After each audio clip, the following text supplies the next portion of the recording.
بسم اللہ الرحمن الرحیم نحمدہ ونصلی ونسلم علی رسولہ الکریم اما بعد۔ سورہ بقرہ کی آیت نمبر 56 تک کے مضامین، ان کا ترجمہ اور ان کی تفسیر کا بیان ہوا تھا۔ آج آیت نمبر 57 کا ترجمہ اور تفسیر ذکر کی جائے گی۔ بنیادی طور پر اس رکوع میں اللہ تعالیٰ نے بنی اسرائیل پر ہونے والے انعامات کا تذکرہ فرمایا ہے، اور مقصد یہ ہے کہ ان انعامات کو اور ان احسانات کو یاد کر کے احسان شناسی کا تقاضا یہ بنتا ہے کہ حق تعالیٰ نے جس چیز کا مطالبہ ان سے کیا ہو پھر وہ اس مطالبے کو پورا کرے۔ اور مطالبہ بھی کوئی ایسا خاص مطالبہ نہیں ہے جسے پورا کرنے سے یہ لوگ عاجز ہوں، یا اللہ تعالیٰ نے ان سے مطالبہ فرمایا تو اس مطالبے کو پورا کرنے کے بعد اللہ تعالیٰ کی طرف سے انہیں کوئی بدلہ نہیں ملے گا، ایسی بات نہیں ہے۔ گزشتہ آیات میں اس چیز کا تذکرہ آ چکا ہے۔ ان لوگوں نے اللہ تعالیٰ سے ایک معاہدہ کیا تھا، اللہ تعالیٰ نے اس معاہدے کے بدلے میں ان کے ساتھ جنت کا، گناہوں کے کفارے کا اور عزت اور نصرت کا اللہ تعالیٰ نے ان سے وعدہ فرمایا تھا۔ ان لوگوں نے یہ اللہ تعالیٰ کے سامنے اقرار کیا تھا کہ جب آپ کا وہ خاص پیغمبر سے مراد رسول اکرم صلی اللہ علیہ وسلم، جب وہ خاص پیغمبر دنیا میں تشریف لائیں گے تو ہم ان پر ایمان لائیں گے، ان کی پیروی کریں گے، ان کی اتباع کریں گے۔ لیکن جب نبی علیہ السلام تشریف لائے تو انہوں نے نبی علیہ السلام پر ایمان لانے سے انکار کر دیا، قرآن کریم پر ایمان لانے سے انکار کر دیا۔ اگر صرف بات انکار کی ہوتی تو بھی کچھ گنجائش نکل آتی، ان لوگوں نے انکار سے آگے بڑھ کے دشمنی کی راہ اختیار کی۔ نبی اکرم صلی اللہ علیہ وسلم اور صحابہ کرام کو اور دین کو، اسلام اور پیغمبر اسلام کو طرح طرح سے ستانے کی ان لوگوں نے کوشش کی۔ چنانچہ اللہ تعالیٰ نے ان پر اپنے انعامات کا تذکرہ فرمایا تاکہ ان انعامات کو یاد کر کے شاید ان کے دل میں تھوڑا سا خیال پیدا ہو جائے، شاید انہیں احساس ندامت اور شرمندگی پیدا ہو جائے کہ ہم اللہ تعالیٰ کے احکامات کو کس طرح پامال کر رہے ہیں، جبکہ ہم پہلے اللہ تعالیٰ سے عہد کر کے آئے تھے۔ اور پھر یہ وہ انعامات ہیں جن انعامات کا بنی اسرائیل میں سے کوئی ایک فرد بھی انکار نہیں کر سکتا۔ یہ اتنے تسلسل اور تواتر کے ساتھ ثابت ہے کہ اس کا انکار کرنا دن میں نکلے ہوئے سورج کا انکار کرنے کے برابر ہے۔ انہی انعامات میں سے ایک انعام اللہ تعالیٰ نے یہاں ذکر فرمایا ہے آیت نمبر 57 میں، وَظَلَّلْنَا عَلَيْكُمُ الْغَمَامَ وَأَنزَلْنَا عَلَيْكُمُ الْمَنَّ وَالسَّلْوَىٰ۔ ظللنا، ظلل یظلل، تظلیل کا معنی ہوتا ہے کسی چیز پر سایہ کرنا۔ ظلال بادلوں کو کہتے ہیں۔ ظلل یظلل کا معنی سایہ کرنا، سائبان بنانا۔ علیکم، تم پر۔ الغمام، غمام کہتے ہیں عربی زبان میں بادل کو۔ وَأَنزَلْنَا، انزل ينزل، انزال کا معنی ہوتا ہے اتارنا۔ علیکم، تم پر۔ المن، من لفظی اعتبار سے کسی بھی میٹھی چیز کو کہتے ہیں۔ لفظ من کا اطلاق میٹھی چیز پر ہوتا ہے۔ یہاں ایک خاص پھل مراد ہے جو اللہ تعالیٰ نے بنی اسرائیل پر نازل فرمایا تھا، یہ ایک میٹھا پھل ہوتا تھا۔ والسلویٰ، سلویٰ بٹیر کو کہتے ہیں، سلویٰ بٹیر کو کہتے ہیں۔ کلو من طیبات ما رزقناکم، کلو، اکل یاکلو سے یہ امر کا صیغہ ہے جس میں حکم دیا گیا کھانے کا۔ اکل یاکلو کا معنی ہوتا ہے کھانا۔ من طیبات، طیبات، طیبتن کی جمع پاکیزہ چیز، پاکیزہ چیز مراد حلال چیز. ما رزقناکم، ما وہ، رزقنا، رزق یرزقو کا معنی ہوتا ہے دینا، عطا کرنا، کم تمہیں. وما ظلمونا، ظلم یظلمو کا معنی ہوتا ہے ظلم کرنا، نا انصافی کرنا، نقصان کرنا.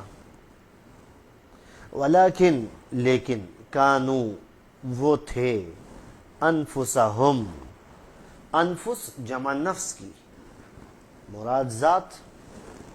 یظلمون، ظلم یظلمو ہی سے ہے اور معنی اس کا بھی وہی ہے، ظلم کرنا، نقصان کرنا، نا انصافی کرنا. آیت کا ترجمہ اس طرح سے ہو گیا، وَظَلَّلْنَا عَلَيْكُمُ الْغَمَامَ، اور ہم نے تم پر بادلوں کا سایہ کیا، اور ہم نے تم پر بادلوں کا سایہ کیا. وَأَنزَلْنَا عَلَيْكُمُ الْمَنَّ وَالسَّلْوَىٰ، اور ہم نے تم پر من اور سلوہ نازل کیا، اور ہم نے تم پر من اور سلوہ نازل کیا. کلوا من طیبات ما رزقناکم، کھاؤ وہ پاکیزہ چیزیں جو ہم نے تمہیں عطا فرمائی. کلوا من طیبات ما رزقناکم، کھاؤ وہ پاکیزہ چیزیں جو ہم نے تمہیں عطا کی. وما ظلمونا، اور انہوں نے ہمارا کوئی نقصان نہیں کیا. وما ظلمونا، اور انہوں نے ہمارا کچھ نقصان نہیں کیا. ولیکن کانوا انفسہم یظلمون، لیکن وہ اپنی جانوں پر ظلم کرتے رہے، لیکن وہ اپنی جانوں پر ظلم کرتے رہے.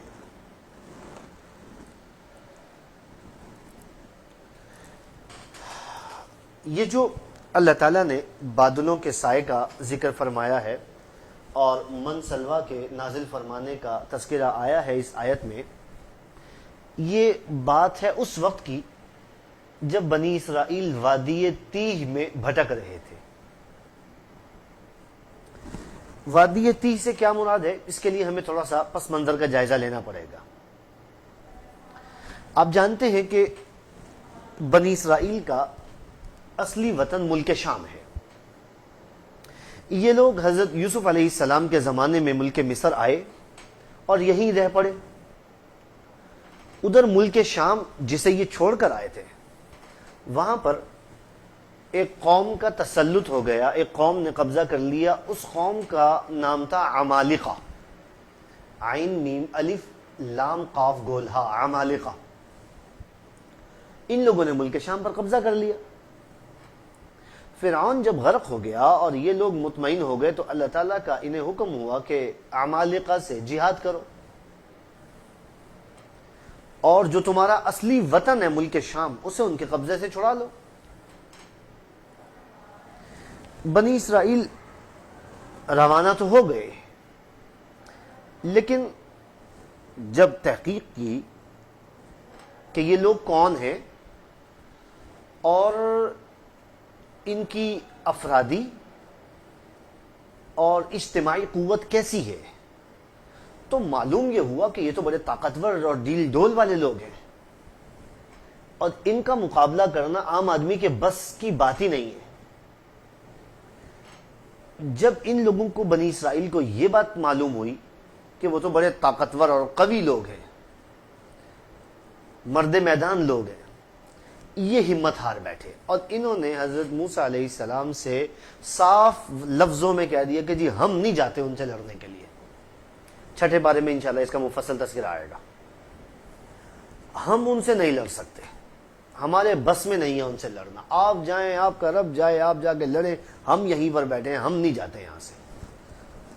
اگر وہ خود ہمارے ملک سے نکل کر کہیں اور چلے جائیں تو ان کی مہربانی ہے، تب تو ہم ملک شام میں داخل ہو جائیں گے، ورنہ ہم نہیں جانے والے. نتیجہ یہ ہوا کہ اللہ تعالیٰ کو ان کا یہ انکار پسند نہیں آیا. حق تعالیٰ نے انہیں اس گستاخی کی اور اس جرت کی جو انہوں نے حضرت موسیٰ علیہ السلام کی شان میں کی، ان کو سزا دی. سزا اس طرح سے دی کہ ایک مخصوص ایریا تھا، میں بھی اس کی وضاحت کروں گا، اس مخصوص ایریے میں یہ لوگ دن رات پھرتے رہتے تھے، صبح سے لے کر شام تک پھرتے رہتے تھے، جہاں سے چلتے تھے وہیں پر واپس آ کر شام کو پہنچ جاتے تھے۔ یہ مصر اور شام کے درمیان وہ تقریباً 10 میل کا رقبہ بنتا ہے، صرف 10 میل کا یہ رقبہ ہے، اور بنی اسرائیل کی اچھی خاصی تعداد تھی، اس وقت وہ لاکھوں میں تھے۔ اگرچہ بعض مورخین کو اس سے اختلاف ہے اور انہوں نے اس پر اعتراض کیا ہے کہ صاحب اتنے مختصر سے عرصے میں بنی اسرائیل کی تعداد لاکھوں تک کیسے پہنچ گئی۔ بعض لوگوں کو یعنی بعض مورخین نے 6 لاکھ کی تعداد ذکر کی ہے، تو علامہ ابن خلدون جیسے محتاط اور مستند مورخین نے اس تعداد پر اعتراض تو کیا ہے، لیکن میں کہتا ہوں فرض کر لیں، ایک لمحے کے لیے فرض کر لیں بنی اسرائیل کی تعداد 1,00,000 1.5 لاکھ بھی تھی، تو 1,00,000 1.5 لاکھ افراد 10 میل کے رقبے میں پھیلے ہوئے ہوں پتہ ہی نہیں چلتا۔ لیکن ہوتا کیا تھا، یہ لوگ صبح کو جس جگہ سے چلتے تھے سارا دن چلتے رہتے تھے، سارا دن چلتے رہتے تھے، شام ہوتی تھی تو جہاں سے چلے ہوتے تھے وہیں پر واپس پہنچ جاتے تھے۔ یوں سمجھ لیجئے کہ ایک بھول بھلیاں قائم کر دی گئی تھی، ایک ایسا میدان بن گیا تھا کہ جو بھول بھلیوں والا تھا، یہ اس میدان سے باہر نہیں نکل سکتے تھے۔ چونکہ ان بھول بھلیوں میں آ کر آدمی حیران پریشان ہو جاتا ہے، اس لیے اس وادی کا نام پڑا وادی تیہ، تا یا گولہا۔ تیہ کا معنی یہی ہوتا ہے، حیران ہونا، پریشان ہونا، سرگرداں ہونا، یہ اس لفظ کے معنی ہے۔ چونکہ بنی اسرائیل 40 سال تک اس وادی میں، اس علاقے میں، اس میدان میں گھومتے پھرتے رہے، حیران اور سرگردان، اس لیے اس وادی کا نام پڑ گیا وادی تیہ۔ جب یہ لوگ وادی تیہ میں تھے، میں نے آپ سے ذکر کیا یہ کل 10 میل کا، تقریباً 10 میل کا ایک رقبہ تھا، اس میں نہ کوئی عمارت تھی، نہ کوئی گھر تھا، نہ کوئی جھونپڑی تھی، اور نہ ہی کوئی تعمیراتی کام اس علاقے میں ہوا تھا۔ اس کا نتیجہ یہ ہوا کہ بنی اسرائیل کے لوگ پریشان ہو گئے۔ ان کے پاس باہر نکلتے تو اپنے لیے کھانے پینے کا انتظام کرتے، باہر نکل ہی نہیں سکتے تھے، باہر نکلتے تو اپنے لیے لباس کا انتظام کرتے، باہر نکل ہی نہیں سکتے تھے۔ اس لیے، اور دھوپ اوپر سے، کوئی چھت ہوتی، کوئی عمارت ہوتی، کوئی درخت ہوتا، اس درخت کے سائے میں بیٹھ جاتے اور بیٹھ کر اپنی جو ہے وہ دھوپ کے وقت کو کاٹ لیتے۔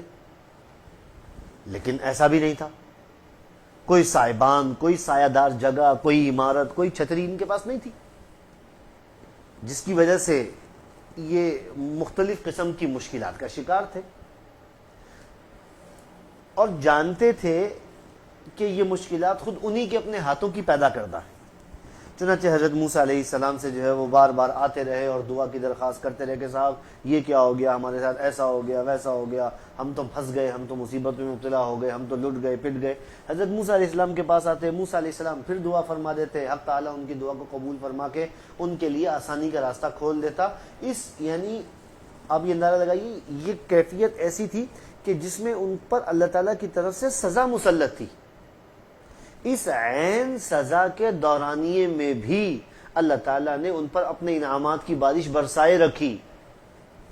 حالانکہ ابھی یہ سزا کا دورانیہ کاٹ رہے ہیں، لیکن اس کے باوجود اللہ تعالیٰ کی طرف سے ان کے اوپر نرمی کا، مہربانی کا، شفقت کا، نعمت کا، احسان کا معاملہ پھر بھی رہا۔ چنانچہ ان لوگوں نے آ کر حضرت موسیٰ علیہ السلام سے دھوپ کی شکایت کی کہ حضرت شدید قسم کی دھوپ ہے، شدید قسم کی گرمی ہے، یہاں تو اگر ہم چند دن اسی طریقے سے اس دھوپ کے اندر رہے تو ہم تو سارے کے سارے مر جائیں گے، دھوپ کی شدت تو ہم سے برداشت نہیں ہو رہی۔ حضرت موسیٰ علیہ السلام نے اللہ تعالیٰ سے دعا کر دی کہ پروردگار ہمارے لیے آسانی پیدا فرما۔ اللہ تعالیٰ نے اس دھوپ سے بچنے کا انتظام یہ فرمایا کہ ایک بادل ان کے سروں کے اوپر تان دیا، جیسے ٹینٹ لگا دیا جائے نا، ٹینٹ، سائبان، چھتری، جس کی وجہ سے اوپر سے آنے والی دھوپ اور بارش وغیرہ کے اثرات سے انسان بچ جائے۔ یوں سمجھیے کہ اللہ تعالیٰ نے ایک 10 میل رقبے کے اوپر ایک ٹینٹ لگا دیا جس کی وجہ سے دھوپ کی شدت بھی نیچے نہیں آتی تھی اور یہ پریشان بھی نہیں ہوتے تھے. اس سزا کے دوران ہی اللہ تعالیٰ نے ان کے اوپر یہ مہربانی کر دی. ان کے لیے ایک بادل بطور سائبان کے اللہ تعالیٰ نے بھیج دیا اور وہ بادل ان کے اوپر سایہ کیے رکھتا تھا جس کی وجہ سے ان کی دھوپ کی مشکل تو حل ہو گئی. ان کا دوسرا مسئلہ یہ تھا کہ جی کھانے پینے کے لیے کچھ نہیں ہے, کھانے پینے کے لیے کچھ نہیں ہے ہمارے پاس, کیسے کھائیں کیسے پئیں, کیا کھائیں کیا پئیں, کیونکہ یہاں تو بازار ہی کوئی نہیں ہے. بازار ہو تو جا کر انسان اپنی ضرورت کی چیزیں خرید کر لائے نا. پیسے تو ہیں لیکن پیسوں کو چبانے سے پیٹ تو نہیں بھرتا, بھوک تو نہیں ختم ہوتی. لہذا یہ فکر مند ہوئے, حضرت موسیٰ علیہ السلام کے پاس آئے. موسیٰ علیہ السلام نے اللہ تعالیٰ سے دعا فرمائی. اللہ تعالیٰ نے ان لوگوں کے لیے منسلوا نازل فرما دیا. یعنی اتنی کثرت کے ساتھ اللہ تعالیٰ نے ان کے علاقے, جس جگہ پر ان کو قید کیا گیا تھا بھول بھلائیوں میں, اس جگہ پر اللہ تعالیٰ نے اتنی کثرت کے ساتھ بٹیروں کو بھیج دیا, اتنی کثرت کے ساتھ کہ سارے لشکر کی ضرورت پوری ہو جاتی تھی اور کوئی آدمی بھی جو ہے وہ بھوکا نہیں رہتا تھا. یہ لوگ بٹیر پکڑتے تھے, پکڑ کے جناب جو ہے وہ اس کو اپنی ضرورت کے مطابق جو ہے وہ اس کو بھون لیا کرتے تھے, کھا لیا کرتے تھے. اللہ کی نعمت ہے, بہت بڑی نعمت ہے. بغیر کسی مشکل کے اور بغیر کسی مشقت کے اللہ تعالیٰ بیٹھے بٹھائے آسانی کا رزق عطا فرما دے. اس سے بڑی آسانی اور سہولت کیا ہوگی, اس سے بڑی نعمت کیا ہوگی. چنانچہ اللہ تعالیٰ نے بنی اسرائیل پر اپنی یہ 2 نعمتیں نازل فرمائی, من اور سلوا. من میٹھی چیز میں نے شروع میں ذکر کیا آپ سے, اور سلوا بٹیر, مطلب کھانا کھایا, اب کھانا کھانے کے بعد دل چاہتا ہے منہ میٹھا کرنے کے لیے. تو یوں سمجھیے, جیسے میں بغیر تشبیہ کے آپ کو سمجھانے کے لیے ایک بات کہہ دوں, یوں سمجھ لیجئے کہ جیسے اللہ تعالیٰ نے کچھ رسگلوں کا انتظام کر دیا کہ چلو بھی منہ میٹھا بھی کر لو, کھاؤ اس کو, پیٹ بھی بھرو اور منہ بھی میٹھا کرو. اللہ تعالیٰ نے منہ میٹھا کرنے کا انتظام بھی فرما دیا. پھر ان لوگوں کو پانی کی ضرورت پیش آئی. لازم بات ہے, آدمی نے کھانا کھایا تو پانی تو پینا ہے, پیاس لگ رہی ہے, گرمی کا موسم ہے, پانی تو پینا ہے آدمی نے. اپنی طبعی ضروریات کی تکمیل کے بعد انسان کو پانی کی ضرورت پیش آتی ہے. عبادت کے لیے انسان کو پانی کی ضرورت پیش آتی ہے. تو یہ لوگ حضرت موسیٰ علیہ السلام کے پاس آ گئے کہ حضرت جی پانی نہیں ہے, پانی نہیں. موسیٰ علیہ السلام نے اللہ تعالیٰ سے دعا کی. اللہ تعالیٰ نے فرمایا کہ ایک پتھر پہ جو ہے وہ لاٹھی مارو. یہ پتھر خاص قسم کا پتھر تھا, میں اس کی تفصیل پھر کسی وقت عرض کروں گا. حضرت موسیٰ علیہ السلام نے اس پتھر پر جو اپنی لاٹھی ماری تو اس میں سے پانی کے 12 چشمے پھوٹ پڑے. پانی کے 12 چشمے پھوٹ پڑے. کیوں 12 کیوں چشمے پھوٹے؟ اس لیے کہ بنی اسرائیل کے قبیلے 12 تھے. معلوم تھا کہ اگر جو ہے وہ ایک ہی چشمہ پانی کا جاری کر دیا گیا تو یہ آپس میں لڑ کے فنا ہو جائیں گے, لڑتے ہی رہیں گے ہر وقت. وہ کہے گا جی آج میری باری ہے, وہ کہے گا جی آج میری باری ہے. تو اللہ تعالیٰ نے جو ہے وہ معاملے کو حل کرنے کے لیے ان کے لیے 12 چشمے جاری فرما دیے.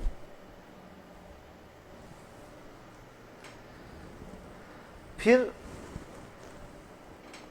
بعض روایات میں معلوم ہوتا ہے کہ ان لوگوں نے یہ شکوہ بھی کیا کہ صاحب رات کو بڑا اندھیرا ہو جاتا ہے, ایسا گھپ اندھیرا ہو جاتا ہے کہ ہاتھ سے ہاتھ نہیں سجائی دیتا, اور یہ بڑی تکلیف دہ صورتحال ہے, بڑی پریشانی ہے. اللہ تعالیٰ نے اس کا انتظام یہ فرمایا کہ غیب سے یوں سمجھ لیجئے کہ ایک فانوس کا, ایک قندیل کا, ایک لالٹین کا اللہ تعالیٰ نے غیب سے انتظام فرما دیا, جس کی وجہ سے ان کا وہ اندھیرا دور ہو گیا. پھر ان کو ایک شکایت یہ بھی پیدا ہوئی کہ صاحب ہم تو یہاں پر اتنا عرصہ ہو گیا, 2 ہفتے 4 ہفتے, 1 مہینہ 2 مہینے, 1 سال 2 سال, ہمیں تو اتنا عرصہ یہاں پر رہتے ہوئے ہو گیا, ہمارے پاس تو کپڑے جو ہے نا وہ ختم ہو گئے ہیں, کپڑے پھٹنا شروع ہو گئے ہیں.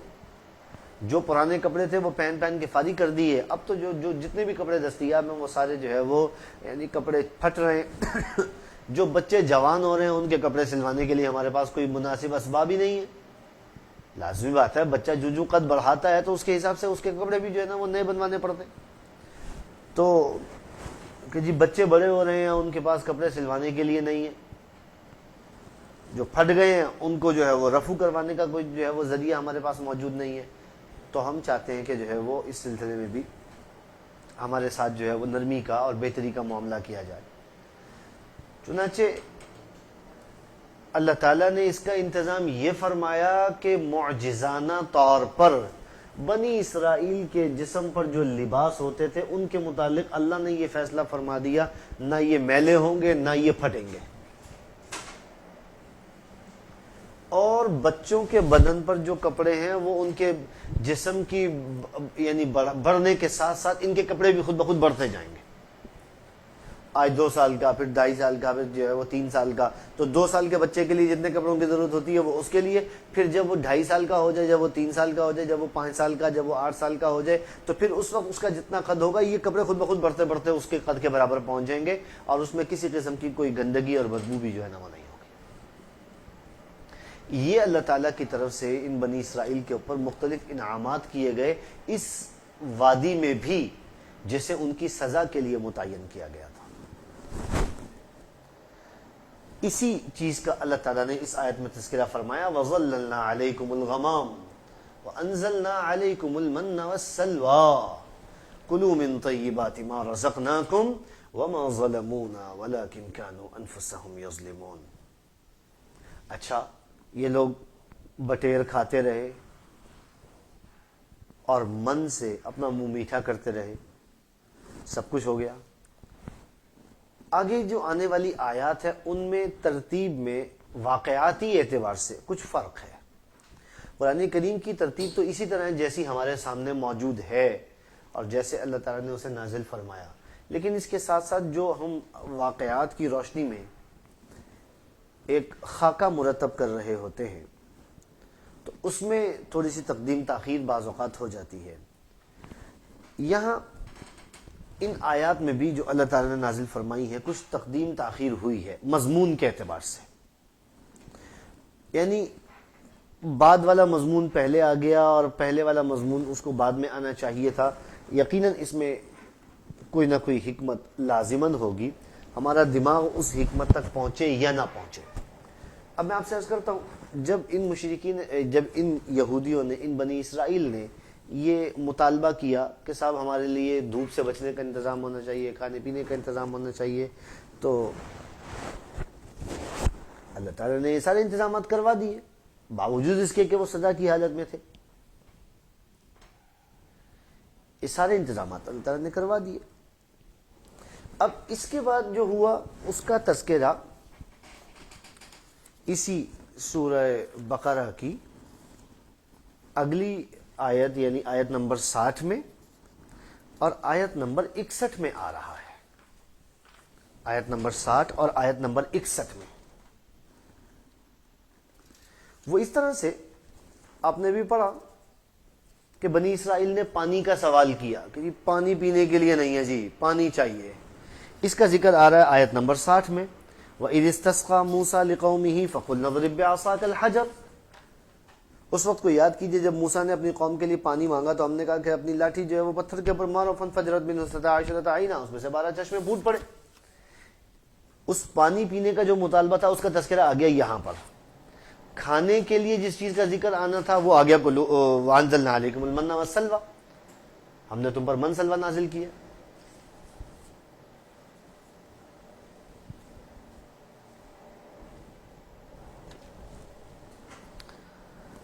اور یہ جو من سلوہ کا نزول ہوا یہ ان کے اس سوال کا جواب ہو گیا کہ جی کھانے کے لیے کچھ چاہیے. وَإِذِ اسْتَسْقَىٰ مُوسَىٰ میں ان کے اس سوال کا جواب ہو گیا کہ پانی چاہیے. پھر یہ لوگ کچھ عرصے تک من سلوہ جو ہے وہ کھاتے رہے، لیکن آپ جانتے ہیں کہ بعض اوقات آدمی کو بغیر محنت کے، بغیر کسی مشقت کے اچھی چیز بھی کھانے کو ملے نا تو اس کے طبیعت میں، اس کے مزاج میں یہ خلش پیدا ہوتی ہے.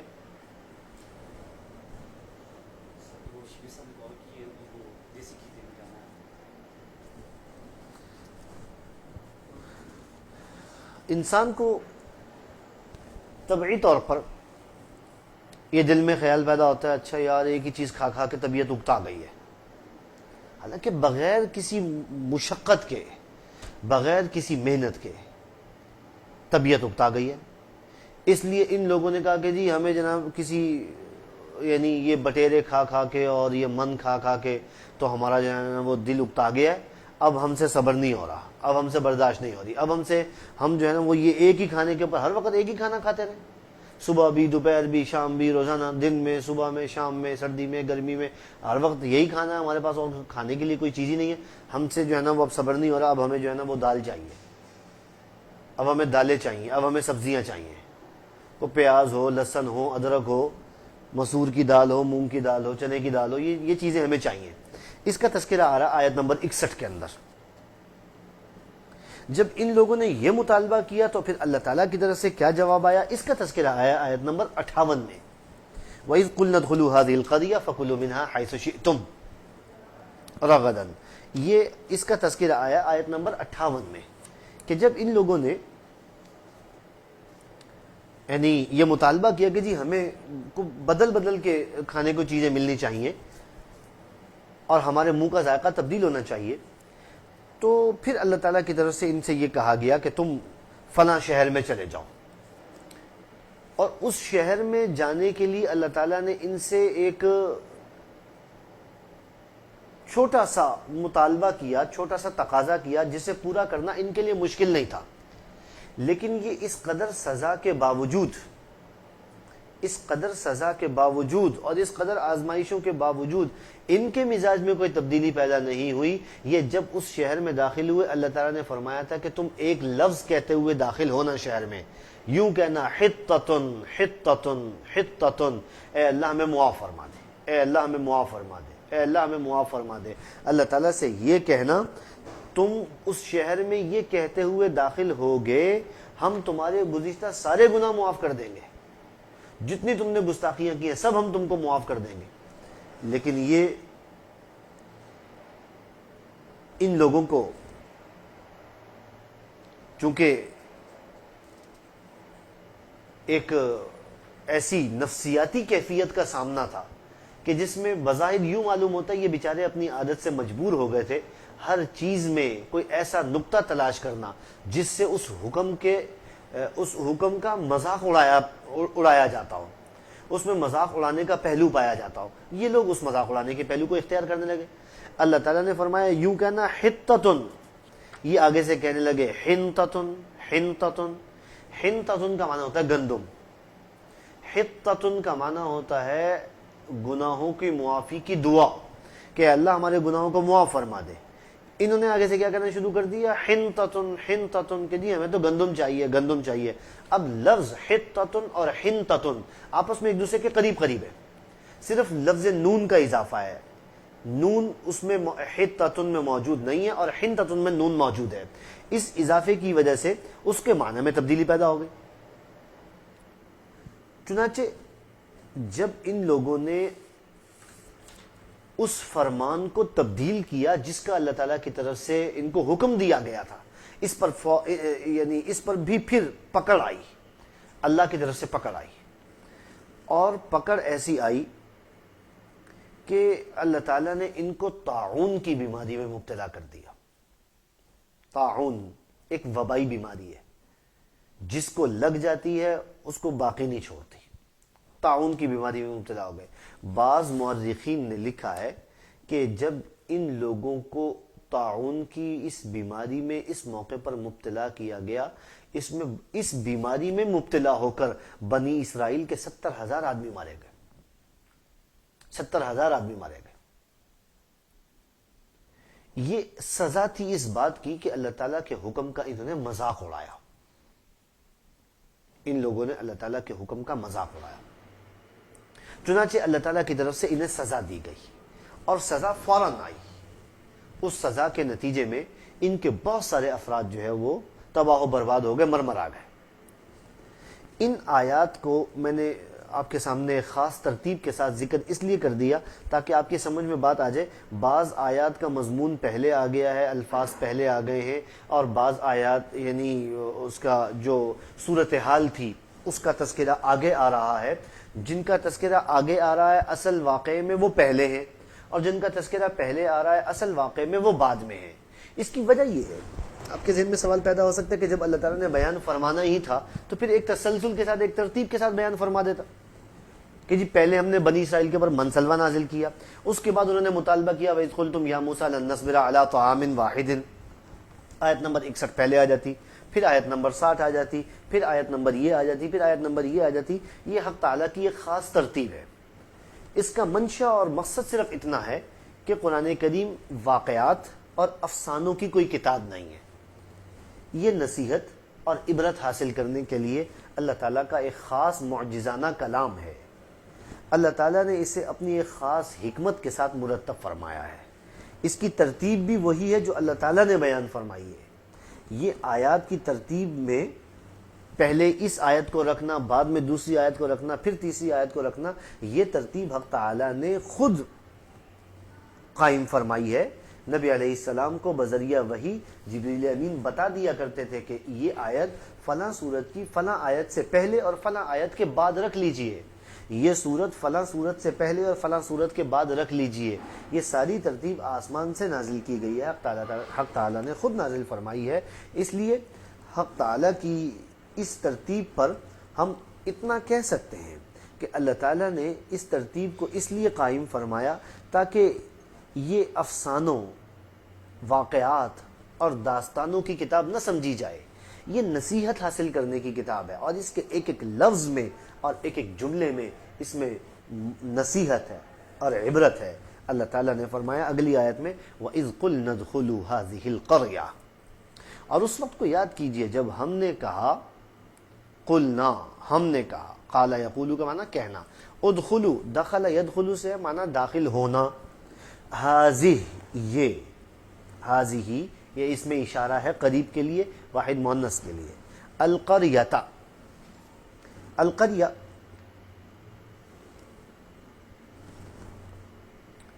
بستی کو کہتے ہیں، اس کی جمع قرن آتی ہے، قرا۔ فکلو یہ بھی اکل یاکلو سے معنی کھانا، منہا اس سے، حیثو جہاں، شئتم شاء یشاء سے ہے معنی چاہنا، رغدن، رغدن کا معنی میں نے پہلے بھی آپ سے ذکر کیا، با فراغت، بغیر کسی رکاوٹ کے، بغیر کسی رکاوٹ کے۔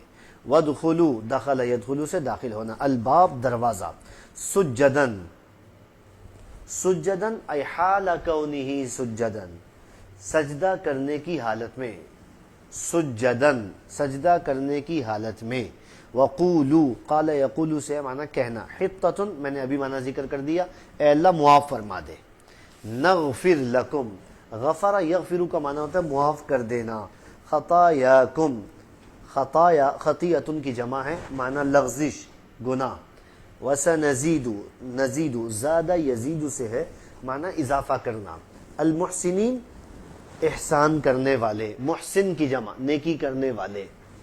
فبدل، بدل یبدل تبدیل کا معنی تبدیل کر دینا، بدل دینا، الذین وہ لوگ، ظلموا، ظلم یظلموا کا معنی ظلم کرنا، قولا قول کو کہتے ہیں، بات کو کہتے ہیں، غیرہ، غیرہ کا معنی علاوہ، الذی وہ، قیل لہم، قال یقول کا معنی کہنا، انزلنا، انزل ینزل انزال کا معنی اتارنا، علی الذین ان لوگوں پر، ظلموا ظلم یظلم ظلم کرنا، رجزن، رجز کہتے ہیں عذاب کو، من السما آسمان سے، بما اس وجہ سے، کانو وہ تھے، یفسقون، فسق یفسقو کا معنی ہوتا ہے یعنی اطاعت سے نکل جانا، فاسق ہو جانا، نافرمان ہو جانا۔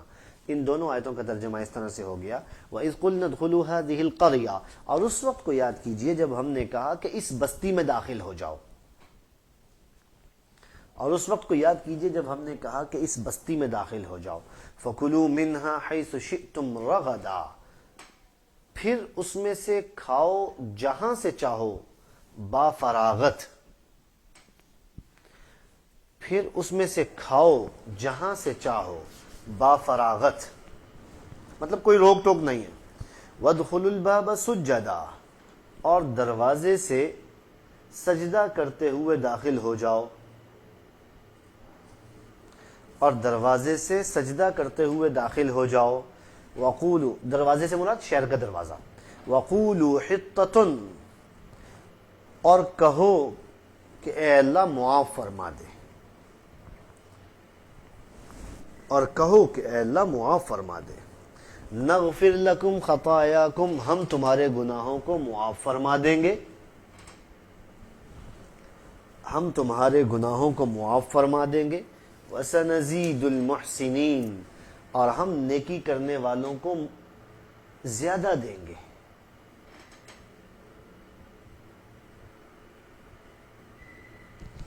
اور ہم نیکی کرنے والوں کو زیادہ دیں گے۔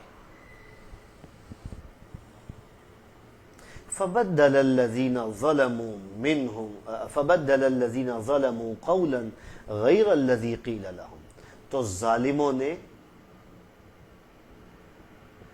اس بات کو بدل دیا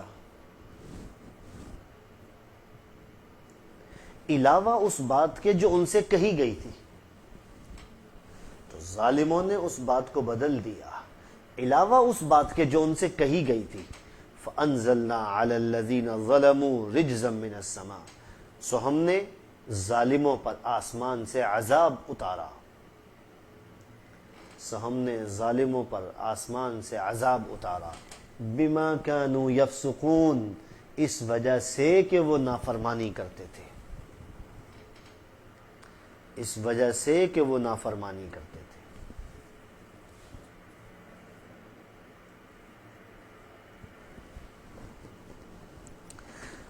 اب یہ جو اس شہر سے کیا مراد ہے؟ اس شہر میں داخل ہو جاؤ اور اس میں سے کھاؤ جہاں سے تم چاہو بافراغت۔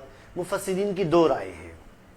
بعض مفسرین کی رائے یہ ہے کہ یہ اسی زمانے کا واقعہ ہے جب یہ میدان تیہ میں بھٹکتے پھر رہے تھے، اور اللہ تعالیٰ نے اسی دوران ایک چھوٹا سا شہر ان کو دکھا دیا کہ چلو بھئی اب اس شہر میں چلے جاؤ، تم کو جو ہے وہ دال بھی مل جائے گی اور تم کو جو ہے وہ پیاز اور لہسن بھی مل جائے گا، سب چیزیں تم کو مل جائیں گی، جاؤ چلو یہاں چلے جاؤ، ہم تم کو اجازت دیتے ہیں، تم کو ایک شہر دکھاتے ہیں، تم اس شہر کے اندر چلے جاؤ، لیکن شرط یہ ہے کہ سجدہ کرتے ہوئے داخل ہونا، اور دوسرے نمبر پر حطۃ کہتے ہوئے داخل ہونا۔ نہ انہوں نے سجدہ کیا اور نہ حطۃ کہا، یہ گھستے ہوئے اس شہر کے اندر داخل ہوئے اپنی سرین کے بل، اور دوسرے نمبر پر حطۃ کے بجائے حنطۃ کہتے رہے، ایک بات۔ دوسرے نمبر پر بعض مفسرین کی رائے یہ ہے کہ نہیں، یہ وادی تیہ کا واقعہ نہیں ہے، جب اللہ تعالیٰ کی طرف سے ان کی یہ سزا ختم ہو گئی، 40 سال کے بعد یہ وادی تیہ میں سے نکل گئے، اس کے بعد جب وادی تیہ سے یہ لوگ نکلے تب اللہ تعالیٰ نے ان سے فرمایا کہ وہ سامنے تمہارا ملک ہے، وہ سامنے تمہارا شہر ہے، ملک شام، اب تم ملک شام میں داخل ہو جاؤ، سجدہ کرتے ہوئے داخل ہونا، حطۃ کہتے ہوئے داخل ہونا، جو تم سے سابقہ گناہ ہو چکے ہم سب معاف کر دیں گے اور اس شہر پر تم کو قبضہ دلوا دیں گے۔ بعض مفسرین کی رائے یہ ہے کہ یہ وادی تیہ سے نکلنے کے بعد کی بات ہے، بعض مفسرین کی رائے ہے کہ نہیں، یہ اس سے پہلے کی بات ہے جب یہ لوگ وادی تیہ میں ہی تھے۔ اگر یہ وادی تیہ کے زمانے کی بات ہو تو پھر یہ حکم حضرت موسیٰ علیہ السلام کے ذریعے بنی اسرائیل کو ملا، اور اگر یہ واقعہ یا یہ حکم وادی تیہ سے نکلنے کے بعد ان کو دیا گیا تو پھر اس صورت میں یہ حکم حضرت یوشع بن نون علیہ السلام کی معرفت ان کو دیا گیا ہوگا، اس لیے کہ حضرت موسیٰ علیہ السلام وادی تیہ کی مدت میں ہی انتقال فرما گئے تھے، وہ وہی وادی تیہ میں ہی ان کا انتقال ہوا تھا، حضرت موسیٰ علیہ السلام کا انتقال وادی تیہ میں ہی ہو گیا تھا، اور جب 40 سال کی مدت پوری ہوئی تھی تب حضرت یوشع علیہ السلام حضرت موسیٰ علیہ السلام کے خلیفہ کے طور پر موجود تھے، اللہ کے نبی بھی تھے، ان کے ذریعے بنی اسرائیل کو حکم دیا گیا کہ چلو بھائی اب تم جاؤ اس شہر کے اندر اور جا کر جو ہے وہ اپنے وطن کو حاصل کرو دوبارہ، اور وہاں پر جا کر قیام کرو، ہم نے تمہارے لیے وہاں پر ساری چیزیں مہیا کر دی ہیں۔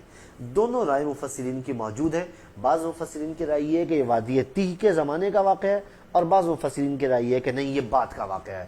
اگر پہلا واقعہ ہو، پہلے کا واقعہ ہو، تو پھر حضرت موسیٰ علیہ السلام کی معرفت یہ حکم ہوا ہوگا، اور اس میں اللہ تعالیٰ نے اپنی قدرت سے کوئی چھوٹا موٹا شہر ان کو دکھا دیا ہوگا، اور اگر حضرت یعنی وادی تیہ کے بعد کا واقعہ ہو تو پھر یہ حضرت موسیٰ علیہ السلام کے بجائے حضرت یوشع بن نون علیہ السلام کی معرفت ان کو یہ حکم ملا ہوگا۔ ان آیات میں اللہ تعالیٰ نے بنی اسرائیل پر ہونے والے انعامات کا تفصیل کے ساتھ تذکرہ فرما دیا۔ 2-4 چیزیں رہ گئی ہیں، وہ انشاءاللہ آئندہ نشست میں عرض کروں گا۔ وآخر دعوانا ان الحمد للہ رب العالمین۔